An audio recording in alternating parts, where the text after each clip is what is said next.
Hello, hello, sunbeams. For most people, the middle of the year is a time that comes and goes and nobody notices.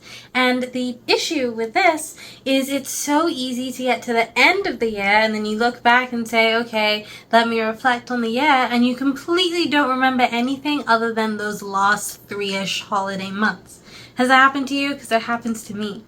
So it's really useful to take the time to reflect at mid-year, so when you get to the end of year, the whole beginning of the year isn't just this blur and you completely forgot everything that happened.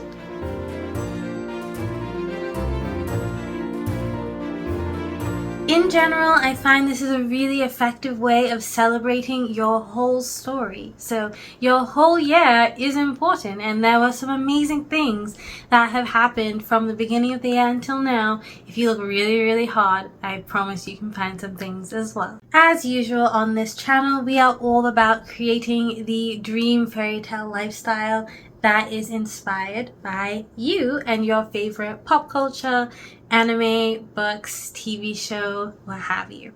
I will also be continuing to utilize fairy tale or storybook specific terminology. So for example, instead of saying years, I would interchange that for this chapter. Story in exchange for life, and side quests in exchange for developmental opportunities, or maybe things that we don't necessarily want to do but are important for our developmental growth. Does that make sense?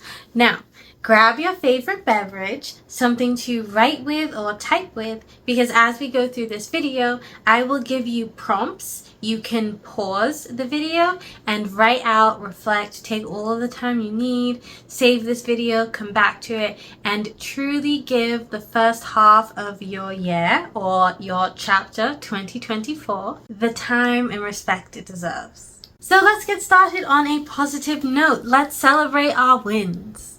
Think back to a time or times, hopefully, when you experienced pure joy. What are you grateful for?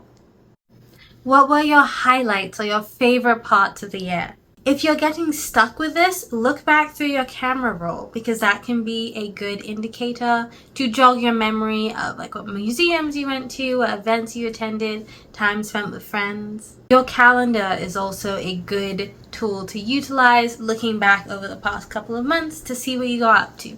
Next up, reflect on what goals or habits that you set for the beginning of this year, and how is that going for you? Take some time to think.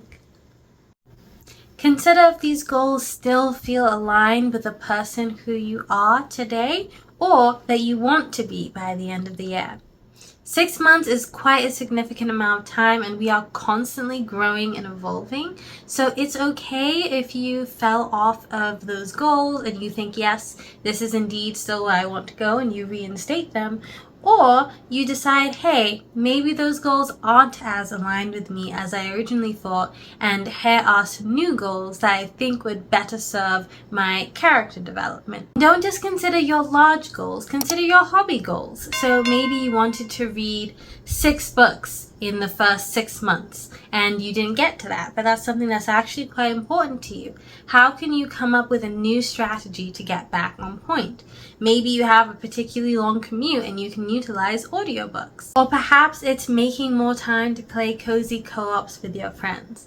Can you put something on the calendar every 2 weeks that you can all agree to make sure that that time actually happens? And here it's important to consider that we are only human, or at least I believe most of us are only human. So this means we can only handle so much at a given time. So decide what your main character quests are going to be and what your side quests are. So perhaps your main quest is you're in school right now and you're in college, but you have a side quest of working on your small business or your art shop. And not all goals can be accomplished within 6 months or 1 year. Completely okay. With those, it's a great idea to break them down into the tiniest bite-sized chunks, and then that way you can still feel that sense of accomplishment without feeling like you have to move mountains to reach your goals. So consider within the next 6 months, what are your general goals and what do you feel you can schedule in? Now, consider what story you want to tell for the remaining 6 months of 2024.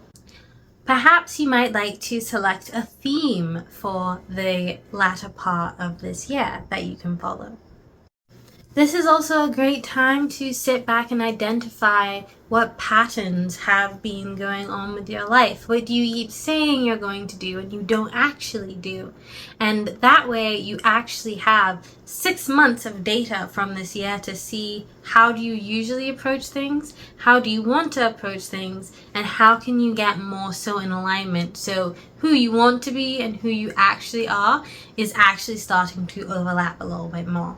Again, the bigger the goal, break it up into the smallest of pieces, even if it's laughably small. So for example, I'm just thinking of YouTube because I'm on YouTube. If you want to start a YouTube channel, write a list of 5 video ideas. Instead of saying, I want to start a YouTube channel, 5 lists of video ideas is pretty accountable.